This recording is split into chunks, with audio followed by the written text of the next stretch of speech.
ठीक है, अब यहाँ पे आते हैं, हमारे पास ये IDE है विजुअल स्टूडियो 2015।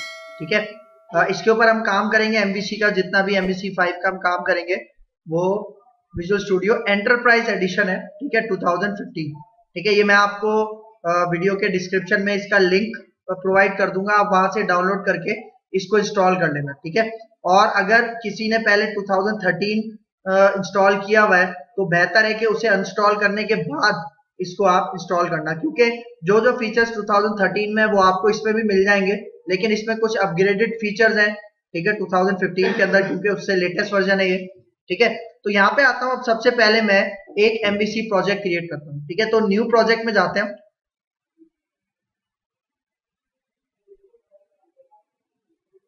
ठीक है, अब देखो यहाँ पे आपने विजुअल C# सिलेक्ट करना है। ठीक है, टेम्पलेट्स के फोल्डर के अंदर, और यहाँ पे वेब। ठीक है, वेब में जाओगे आपको यहाँ पे एक मिलेगा ASP.NET वेब एप्लीकेशन। ठीक है, तो यहाँ पे हम आते हैं और मैं इसको नाम लिखता हूं इसका।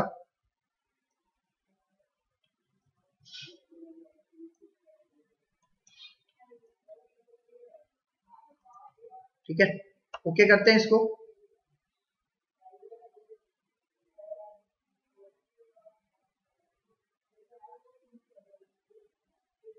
ठीक है, अब ये देखो, अब आपके पास जैसे ही आप उस पर क्लिक करोगे तो आपके पास ये एक विंडो आएगी।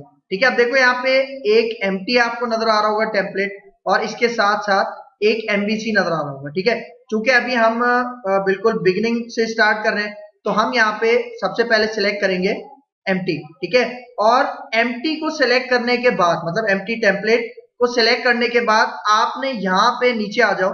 देखो 3 चेक बॉक्सेस हैं, empty check boxes, web forms, MVC और वेब API। यहाँ पे आपने MVC के ऊपर क्या करना है, चेक लगाना है। ठीक है, मतलब एम्प्टी टेम्पलेट ले रहे हैं और MVC के ऊपर लाजमी चेक लगाना है। ये क्या करेगा, कुछ फोल्डर्स हैं और कुछ रेफरेंसेस हैं, लाइब्रेरीज हैं जो कि MVC के साथ यूज होती हैं, वो ऐड करेगा। अगर आपने इसको चेक नहीं लगाया तो ये जो कुछ फोल्डर्स होते हैं जो MVC के लिए मखसूस होते हैं वो ऐड नहीं होंगे। ठीक है, तो इसके ऊपर चेक आपने लाजमी करवाना है। ठीक है, और यहाँ पे देखो माइक्रोसॉफ्ट एज्यूर मतलब हमारे पास जो क्लाउड सर्विसेज होती हैं, हम अपना क्लाउड पे तो अभी डेटा मैनेज नहीं कर रहे हैं, तो अगर इसके ऊपर चेक लगा हुआ है तो इसको आप अनचेक कर देना। ठीक है, और फिर आके आपने क्या करना है, ओके करना। ठीक है, ओके करोगे तो ये हमारे पास MVC 5 का क्या कर देगा, एक प्रोजेक्ट क्रिएट कर देगा। ठीक है, देखो यहाँ पे कुछ फोल्डर्स आ गए। ठीक है, देखो कंट्रोलर्स, मॉडल्स, व्यूज, ये आपको नजर आ रहा होगा सारा। ठीक है, अच्छा एक चीज मैं आपको यहाँ पे मेंशन करना भूल गया। देखो मैं यहाँ पे आता हूँ, दोबारा फाइल पे जाते हैं हम। ठीक है, एक न्यू प्रोजेक्ट लेते हैं, प्रोजेक्ट पे जाते हैं। ठीक है, उसी तरह वेब और ASP.NET वेब एप्लीकेशन। अब देखो यहाँ पे आप एक चीज नोट करो ऊपर, .NET फ्रेमवर्क 4.5.2। ठीक है, मतलब मेरे पास बहुत सारे फ्रेमवर्क यहाँ पे इंस्टॉल्ड हैं .NET फ्रेमवर्क के। अब एक चीज आपने याद रखना है, मतलब MVC 5 के लिए 4.5 होना चाहिए या उससे हायर होना चाहिए। ठीक है, मतलब जब भी आप MVC 5 पे काम करोगे तो .NET फ्रेमवर्क का वर्जन या तो 4.5 होगा या उससे हायर आपने सेलेक्ट करना है। ठीक है, देखो मेरा बाय डिफॉल्ट कौन सा सेलेक्ट हुआ है, 4.5.2। ठीक है, मैं इसको ऐसे ही रहने देता हूं, और मैंने इसको क्या कर दिया था, ओके करके अपनी एप्लीकेशन क्रिएट कर ली थी। ठीक है, तो इसको मैं कैंसिल कर देता हूं यहां से। ठीक है, हमने ये जो क्रिएट किया है, अब देखो हमारे पास आपको कुछ फोल्डर नजर आ रहे होंगे, कंट्रोलर्स, मॉडल्स और व्यूज। ठीक है, अभी देखो मैंने क्या बताया था, जब भी हम अपनी वेब एप्लीकेशन रन करते हैं वो वेब सर्वर पे रन होती है, मतलब हमारे ब्राउजर पे रन होती है, तो इसका मतलब यूजर रिक्वेस्ट कर रहा है। और मैंने क्या बताया था, रिक्वेस्ट को हैंडल कौन करता है, कंट्रोलर हैंडल करता है, मतलब कंट्रोलर के पास रिक्वेस्ट जाती है। तो अभी आप देखो हमारे पास कोई कंट्रोलर ऐड नहीं हुआ, मतलब मैंने बताया था ना कंट्रोलर क्या होती है, क्लासेस होती हैं C# की। तो देखो मैंने कोई क्लास बनाई है, कोई क्लास नहीं बनाई। तो अगर मैं इस पॉइंट पे रन करूं तो आप रिजल्ट देखो, देखो क्या एरर आ रहा है, the resource can not be found, क्योंकि हमने जो रिक्वेस्ट की है, ठीक है, वो रिक्वेस्ट को हैंडल करने के लिए कोई कंट्रोलर नहीं बनाया हमने। ठीक है, तो तभी यहां पे क्या आ रहा है, resource can not be found. ठीक है, तो यहां पे आता हूं, मैं इसको स्टॉप करता हूं। ठीक है, अब देखो हमारे पास ये जो कंट्रोलर्स का फोल्डर है, ठीक है, कंट्रोलर ऐड करना है। तो आपने क्या करना है, इसके ऊपर राइट क्लिक करो, ठीक है, फिर ऐड में जाओ और सबसे पहले पहले आपको नजर आ रहा होगा कंट्रोलर, ठीक है, इसको ऐड करो। अब देखो कुछ ऑप्शन आ रहे हैं, हमने पहला सेलेक्ट करना है MVC5 कंट्रोलर एम्प्टी, ठीक है, और यहां पे आके इसको ऐड पे क्लिक करना है, ठीक है। अब देखो कंट्रोलर का नाम, ठीक है, कंट्रोलर का नाम से सिलेक्ट करना है। तो देखो जो डिफॉल्ट कंट्रोलर होता है ना, ठीक है, जो हमारे पास पहला कंट्रोलर होता है उसका नाम हम कहते हैं होम कंट्रोलर। क्या नाम रखते हैं, होम कंट्रोलर। और देखो जो भी आप कंट्रोलर का नाम रखोगे उसके आगे लाजमी एक कंट्रोलर का कीवर्ड होना चाहिए। स्पेलिंग देख लो, C कैपिटल है, बाकी सारे स्मॉल केस में, ठीक है, सही है। मतलब कंट्रोलर लाजमी होना चाहिए, ऐसे नहीं कि आप खाली होम लिख दो, ऐसा नहीं करना, ठीक है। जो भी आप नाम लिखोगे उसके बाद कंट्रोलर लाजमी होना चाहिए। तो यहां पे देखो मैंने अभी इसका क्या नाम रखा है, होम कंट्रोलर, ठीक है। इसका नाम होम कंट्रोलर रखने की एक वजह है, ठीक है, मैं वजह आपको आगे चल के अभी बताता हूं। तो इसको यहां पे मैं ऐड करता हूं,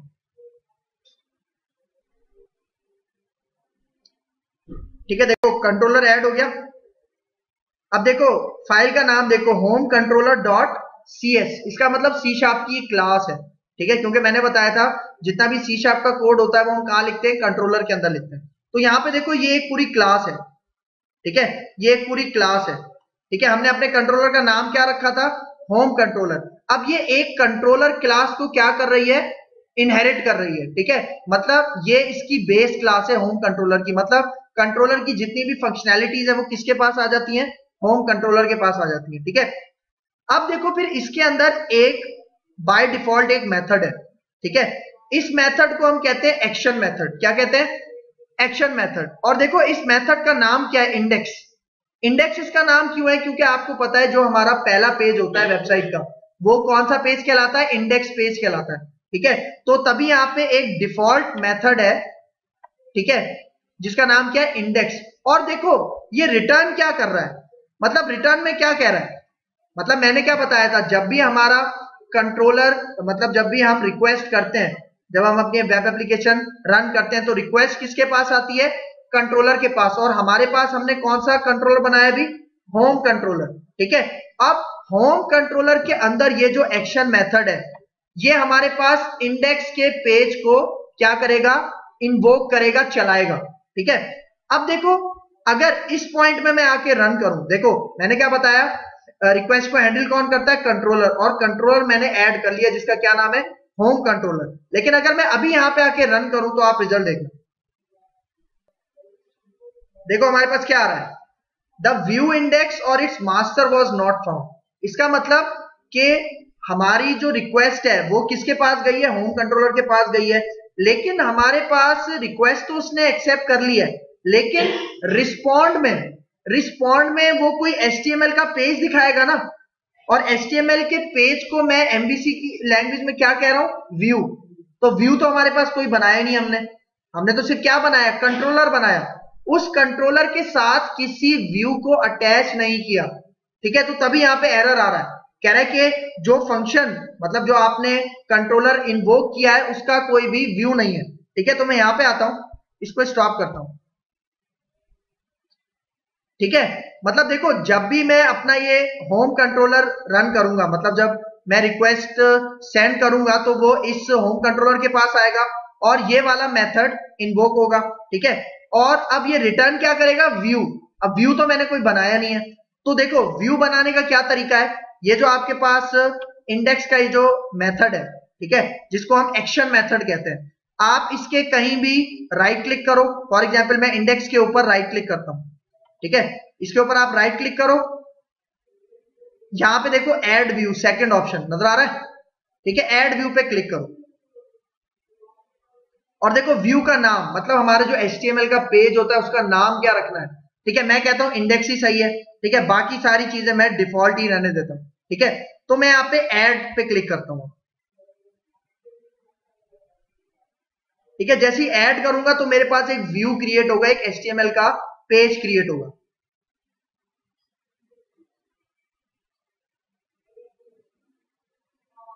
ठीक है। अब ये देखो HTML का पेज आ गया।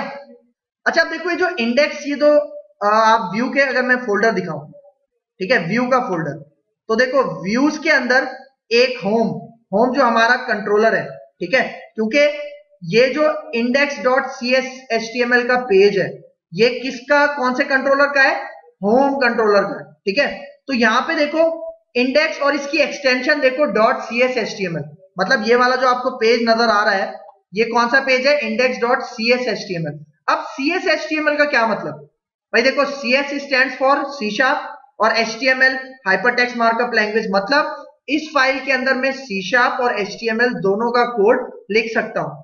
क्योंकि अक्सर ऐसा होता है ना कि फॉर एग्जांपल मुझे एक लिस्ट शो करवानी है कंट्रीज की, और वो कंट्रीज में डिस्प्ले करवाना चाह रहा हूं फॉर लूप के थ्रू, तो फॉर लूप किसका है, सी शार्प का है, ठीक है। तो मैं अपने HTML के पेज के अंदर एक सिंटैक्स होता है, ठीक है, उसके थ्रू मैं क्या कर सकता हूं, सी शार्प का कोड अपने HTML के अंदर एम्बेड करवा सकता हूं, अटैच करवा सकता हूं, ठीक है। अब यहां पे देखो ये मेरे पास क्या लिखा हुआ आ रहा है, HTML का कोड आ रहा है, मतलब ये वो व्यू है जो होम कंट्रोलर जनरेट करवाएगा as a index page, as a main page. तो यहां पे आके अगर मैं इसको फॉर एग्जांपल एक पैराग्राफ का टैग दूं और यहां पे कहता हूं this is our first MVC project, ठीक है, सही है। और अब यहां पे आके मैं इसको क्या करता हूं, रन करता हूं, ठीक है, और तो इसको मैं गूगल क्रोम पे रन करता हूं, तो अब आप रिजल्ट देखो। अब देखो क्या आ रहा है, इंडेक्स, और नीचे हमने क्या लिखा था, this is our first MVC project, सही है। लेकिन यहां पे अब आप एक चीज नोट करो, URL को नोट करो आप, ठीक है। देखो यहां से लेके यहां तक, मतलब ये आपको पता है कि ASP.NET में जो भी हम वेब एप्लीकेशन बनाते हैं वो हमारे सर्वर पे रन होता है, डमी सर्वर, जो कि IIS सर्वर है हमारे पास एक, ठीक है। अब देखो ये लोकल है, लोकल होस्ट उसका डोमेन नेम है और ये उसका पोर्ट नंबर है, और ये होम क्या है, होम जो हमने कंट्रोलर बनाया था, सही है। और होम कंट्रोलर के अंदर व्यू किस नाम से बनाया था हमने, मतलब इंडेक्स के नाम से ही एक्शन मेथड था, और वो एक्शन मेथड किसको रिटर्न कर रहा था, व्यू को रिटर्न कर रहा था, और व्यू का नाम हमने क्या रखा था, इंडेक्स रखा था। और इंडेक्स वाला जो पेज था, जो व्यू था, उसमें सबसे पहले H2 के टैग में इंडेक्स लिखा हुआ था, और नीचे पैराग्राफ के टैग में हमने क्या रखा था, this is our first MVC project, ठीक है। लेकिन अब आप एक चीज नोट करो, यहां पे ये नैव बार और फूटर कहां से आ रहा है, देख रहे हो, मतलब नैव बार और फूटर तो हमने कहीं भी नहीं बनाया, ठीक है। तो देखो हमारे पास, आपको याद होगा हमने एक मास्टर पेज का कॉन्सेप्ट पढ़ा था, ठीक है।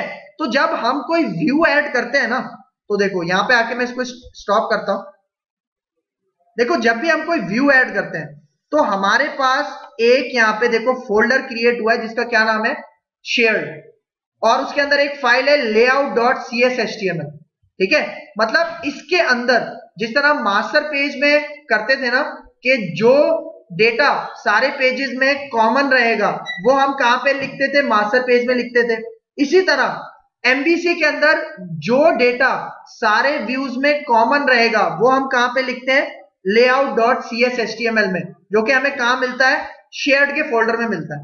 लेकिन अभी हमें फॉर एग्जाम्पल मास्टर पेज वाला काम, मतलब ये लेआउट वाला काम अभी हम नहीं कर रहे हैं, मतलब मुझे अभी नैव बार और फूटर नहीं चाहिए, ठीक है। तो मैं क्या करता हूं, जो शेयर्ड का फोल्डर था इसे मैं कर रहा हूं फिलहाल डिलीट, ठीक है। इसके ऊपर राइट क्लिक करो और इसको आप डिलीट कर दो, ठीक है। और देखो इसी के नीचे एक और एक फाइल है viewstart.cshtml, ये भी उसी की फाइल है, तो आप इसको भी क्या कर दो, डिलीट कर दो, ठीक है। और अब यहां पे आके ओके कर दो, ठीक है।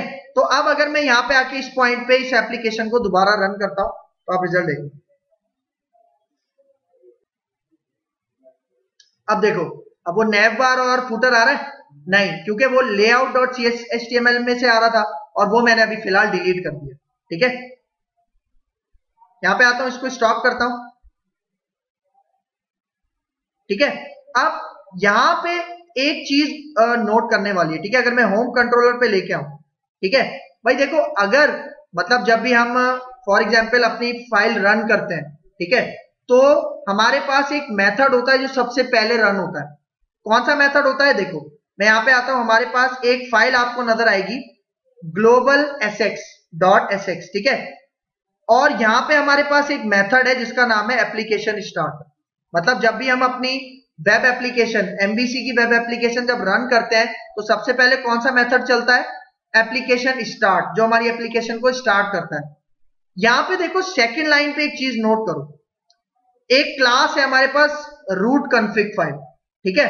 देखो ये क्लास हमारे पास कहां पे मौजूद है, देखो अगर मैं ऊपर जाऊं, ठीक है, यहां पे देखो हमारे पास ऐप स्टार्ट के नाम से एक फाइल नजर आ रही है आपको, रूट कॉन्फ़िग, ठीक है। मतलब जब भी हम एप्लीकेशन, मतलब जब भी हम एप्लीकेशन स्टार्ट करते हैं तो ये वाला मेथड चलता है, और जब इसकी सेकंड लाइन चलती है route config dot register routes, मतलब कौन कौन सी, देखो रूटिंग का मतलब क्या होता है? रूटिंग का मतलब होता है कि किस रास्ते से हमारी एप्लीकेशन में एंटर होना है, ठीक है। मतलब जिस तरह हम, आपको याद होगा जब सी शार्प हमने पढ़ी थी, जब हम अपना प्रोग्राम रन करते हैं तो मेन मेथड चलता है, ठीक है। उसी तरह हमारे पास ये जो रूट कॉन्फ़िग की फाइल है, अगर मैं इसके अंदर आऊं, ठीक है, देखो इसको मैं डबल क्लिक करता हूं, ये ओपन हो जाएगी। अब यहां पे आ जाओ, अब ये देखो, मतलब देखो हमने अपने कंट्रोलर का नाम क्या रखा था? होम, सही है। होम क्यों रखा था? क्योंकि इसीलिए रखा था क्योंकि बाय डिफॉल्ट, मतलब जब हम अपनी एप्लीकेशन रन करते हैं तो कंट्रोलर का बाय डिफॉल्ट नाम क्या होता है? होम। और उसके बाद उसका जो मेथड था, एक्शन मेथड, उसका क्या नाम था?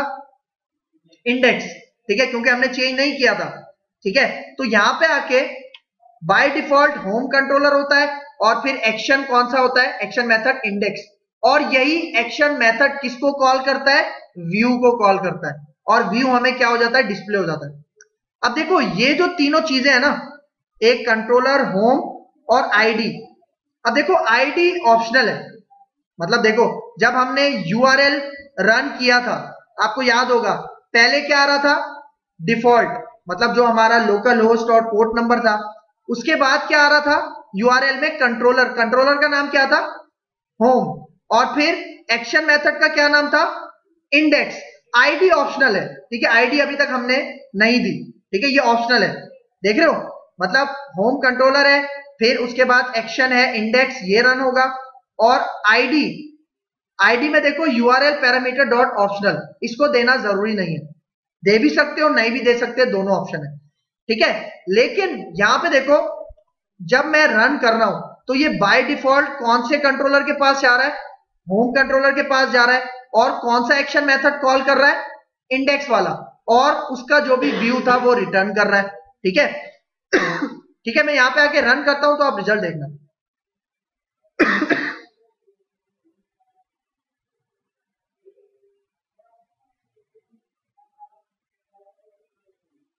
ठीक है, देखो अभी मैंने कंट्रोलर और उसका एक्शन मेथड का नाम दिया नहीं, वो बाय डिफॉल्ट वही होम और उसका इंडेक्स एक्शन चला रहा है। अगर मैं यहां पे इस तरह से दे दूं, देखो होम, हमारे कंट्रोलर का क्या नाम है? होम, ठीक है, और फिर दोबारा फॉरवर्ड स्लैश, और हमारे उस एक्शन मेथड का क्या नाम था?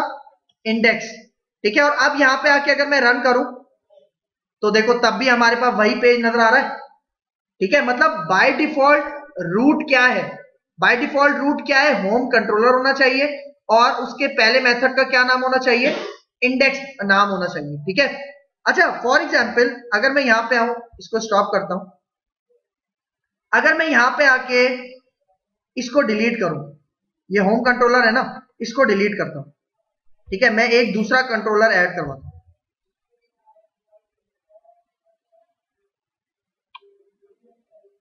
ठीक है। और यहां पे आके अब फॉर एग्जांपल इसके अंदर मैं दोबारा एक कंट्रोलर ऐड करवाता हूं,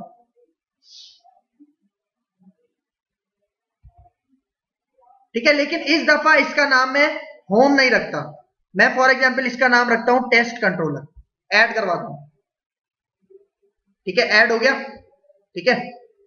और अब अगर मैं यहां पे आके रन करूं, देखो रूट कॉन्फ़िग में वो सबसे पहले कौन से कंट्रोलर को चेक करेगा? होम को, होम कंट्रोलर तो है ही नहीं, हाँ, लेकिन इंडेक्स मेथड है, ठीक है। लेकिन अगर मैं यहां पे आऊं और इसको अभी रन करूं तो आप रिजल्ट देखो। अब देखो क्या कह रहा है, एरर पढ़ो, resource can not be found, क्योंकि रूट कॉन्फ़िग फाइल में बाय डिफॉल्ट वो सबसे पहले कौन से कंट्रोलर को सर्च करता है, होम कंट्रोलर को। होम कंट्रोलर तो है नहीं, कौन सा कंट्रोलर है, टेस्ट कंट्रोलर। तो तभी यहाँ पे क्या कह रहा है, उसको वो रिसोर्स नहीं मिल रही। तो हमने क्या करना है, छोटी सी चेंजिंग करती है। ये जो होम है इसकी जगह मैं क्या लिख दूंगा, टेस्ट, क्योंकि अब हमारे पास कंट्रोलर का नाम टेस्ट है। मतलब ये चेंजिंग आप अप्लाई कर सकते हो। तो अगर मैं यहां पे आके अब इसको रन करूं,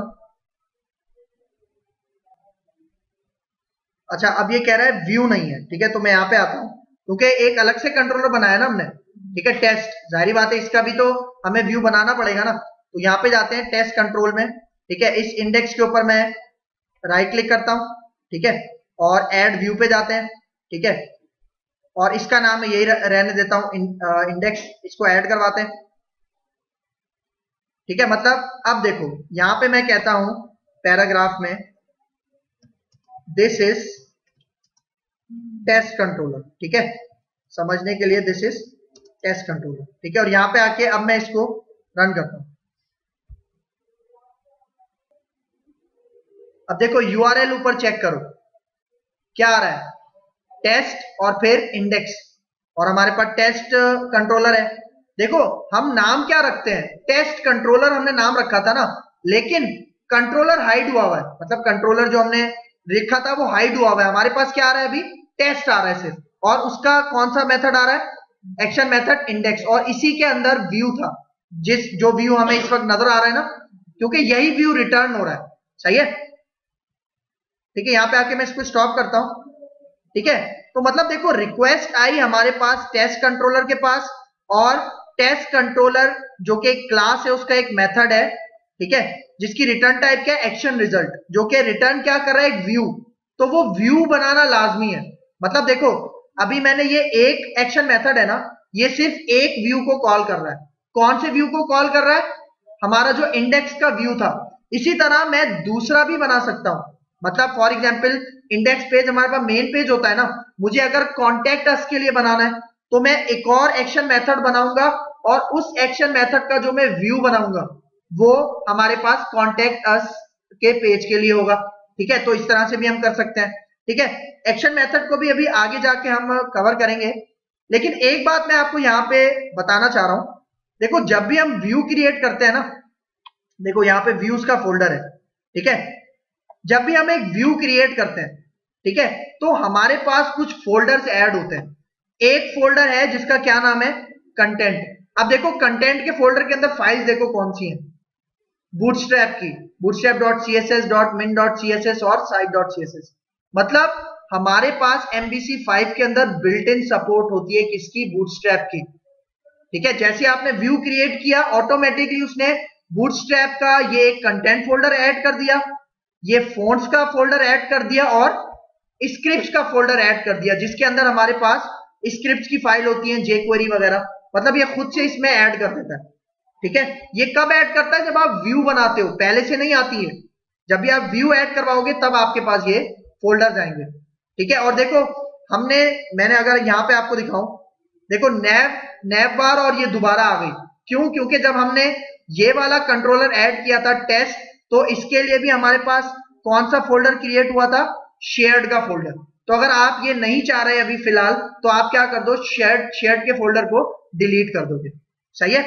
अच्छा अब कंट्रोलर की थोड़ी थ्योरी के ऊपर आते हैं, ठीक है, सही। अब देखो इसका पहला point, manages the flow of the application. मतलब जो हमारी पूरी एप्लीकेशन का फ्लो होता है वो मैनेज कौन करता है, कंट्रोलर।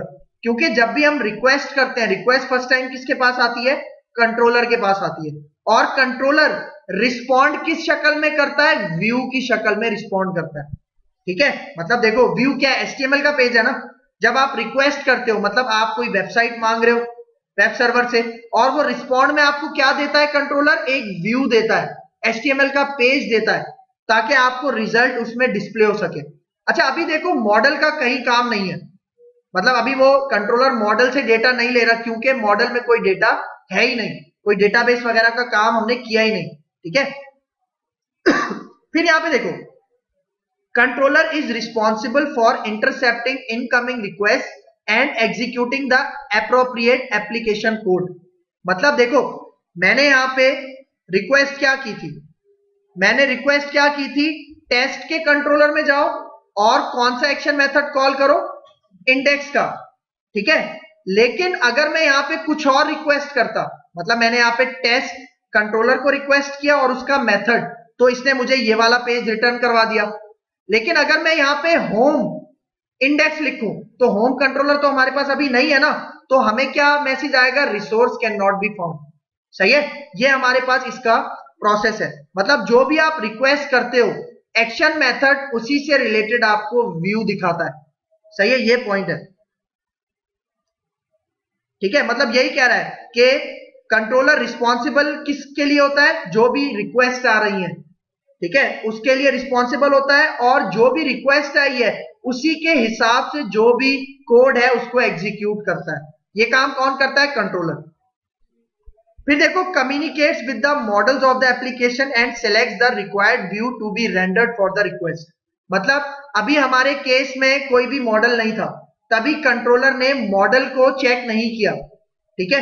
मतलब वो कंट्रोलर मॉडल के पास गया, जैसी उसे रिक्वेस्ट मिली, लेकिन मॉडल के पास कुछ भी नहीं है, तो उसने क्या किया? जो भी व्यू उस कंट्रोलर के पास था उससे रेंडर करवा दिया, डिस्प्ले करवा दिया, ठीक है। ये पॉइंट है। फिर देखो, controller is a C sharp class. मैंने बताया था कंट्रोलर क्या होती है? सी शार्प क्लास होती है। That x tends the controller class. मतलब मैंने अभी बताया था ना कि जो कंट्रोलर क्लास होती है वो किसको इनहेरिट करती है? कंट्रोलर की एक बेस क्लास को इनहेरिट करती है। और वो कंट्रोलर की क्लास कौन से नेम स्पेस में मौजूद है? system.web.mbc के नेम स्पेस के अंदर मौजूद है, ठीक है। फिर यहां पे देखो, allows separating the business logic of the application from the presentation logic, ठीक है। मतलब इसका फायदा क्या है? ठीक है, मतलब जब भी हम रिक्वेस्ट करेंगे तो ये वाला मेथड चलेगा। मतलब अगर हम टेस्ट कंट्रोलर को रिक्वेस्ट करते हैं कि उसका इंडेक्स मेथड कॉल करवाओ, तो ये वाला मेथड चलेगा। अब देखो, इस मेथड के अंदर मैं लॉजिक भी लगा सकता हूं। मतलब किस वैलिडेशन को फॉलो करने के बाद वो व्यू नजर आए, वो लॉजिक मैं कहां पे लिखूंगा? इस मेथड के अंदर लिख दूंगा। ये फायदा इस कंट्रोलर का, ठीक है। सही है, तो यही कह रहा है कि प्रेजेंटेशन लॉजिक मतलब HTML का कोड अलग होता है, और हमारे पास जो बिजनेस लॉजिक होती है, सी शार्प की जो लॉजिक होती है वो अलग होती है। फिर यहां पे देखो, in an ASP.NET MVC application a controller is responsible to. मतलब किन किन चीजों के लिए रिस्पॉन्सिबल होता है? पहला वही point, locate the appropriate method to call for an incoming request. मतलब यहां पे हमने रिक्वेस्ट किस मेथड की थी? टेस्ट कंट्रोलर के इंडेक्स एक्शन मेथड की रिक्वेस्ट की थी, तो उसी से रिलेटेड उसने हमें व्यू दिखा दिया, रिस्पॉन्ड दिखा दिया, ठीक है। फिर यहां पे validate the data of the incoming request before invoking the requested method. मतलब देखो, यहां पे मैं इंडेक्स के मेथड को रिक्वेस्ट कर रहा हूं कि ये वाला मेथड मुझे दिखाओ, ठीक है। तो वो हमारे पास कहां पे जाएगा? इस कंट्रोलर के पास आएगा और इस मेथड के पास आएगा। अब इस मेथड के अंदर मैं कोई ना कोई लॉजिक लगा सकता हूं। जब वो लॉजिक ट्रू होगी तभी वो व्यू रिटर्न होगा, अदरवाइज नहीं होगा, ठीक है। ये इसका कॉन्सेप्ट है। फिर यहां पे देखो, retrieve the request data and passing it to request method as arguments, ठीक है। मतलब हम आर्ग्यूमेंट्स भी पास कर सकते हैं, जिस तरह मैंने बताया था ना भी आईडी एक ऑप्शनल पैरामीटर होता है, वो भी हम दे सकते हैं, लेकिन उसको अभी आगे जाके देखेंगे, ठीक है। फिर यहां पे देखो, handle any exceptions that the requested method throws. मतलब ऐसा हो सकता है ना कि ये जो हमारे पास मतलब जो यूजर इस मेथड को कॉल करवा रहा है, लेकिन इस मेथड के ऊपर कोई एक्सेप्शन आ जाती है, तो उसको भी हैंडल कौन करेगा? हमारा कंट्रोलर हैंडल करेगा, ठीक है। फिर help in rendering the view based on the result of the requested method. मतलब यहां पे हमने एक्शन, मतलब ये जो टेस्ट कंट्रोलर था उसका जो एक्शन मेथड था इंडेक्स, इसको कॉल करवाया ना, तो इसके लिए मैंने व्यू बनाया हुआ था, तो उसी व्यू को उसने क्या कर दिया? रेंडर कर दिया, कॉल कर दिया, ब्राउजर पे डिस्प्ले करवा दिया, ठीक है। मतलब यही चीज यहां पे बता रहा है कि कंट्रोलर क्या करता है? एक कंट्रोलर के मेथड को, एक्शन मेथड को हम एक व्यू के साथ क्या कर सकते हैं? अटैच कर सकते हैं। मतलब जब भी वो एक्शन मेथड कॉल होगा तो रिस्पॉन्ड में हमें क्या मिलेगा? व्यू मिलेगा, HTML का पेज मिलेगा, ठीक है। सही, तो देखो ये हमारे पास कॉन्सेप्ट था कंट्रोलर का। ठीक है, क्लियर है यहां तक?